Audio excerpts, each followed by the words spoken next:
Ready or not, emergencies are going to happen. So why not get prepared by building an emergency fund? Now, you may be saying to yourself, well, that sounds great, but what is an emergency fund?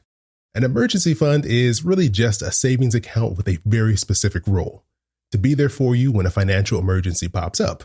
And I'm talking about real financial emergencies, not my flight to Hawaii was a little more expensive than I expected it to be. A vacation is a great example of what not to use an emergency fund for. So then what is this money for? The biggest task that this account has is to pick up the slack in the event that you were to lose all or part of your income. So in the event that you are, for example, laid off or have your hours cut, the last thing you really want to do is worry about how you're going to pay your rent or your mortgage next month.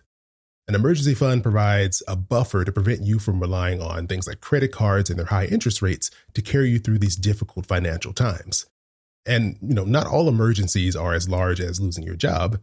Your emergency fund can also help out in the event of unexpected home or car repairs, or maybe even a surprisingly large medical bill. To make sure that these funds are there for you when you absolutely need them, I suggest opening up a separate savings account where you deposit the money just for these situations. Now, your next question is probably, well, how much money should I keep in my emergency fund? It's generally accepted that an emergency fund should hold at least 6 months of your necessary expenses. This would include things like your rent or mortgage, auto payments, insurance, food, utilities. I want you to just think of the bills that you would have to pay regardless of what's going on. So we'll use an example of if your necessary expenses are, let's say, $4,000 a month, you would need $24,000 saved. And trust me, I know that is a very big number, but I don't want you to feel like you have to save all of this by the end of the year. It's definitely going to take time, and that's fine. Just add a line item to your budget and call it something like emergency fund, and then just start saving a set amount each month.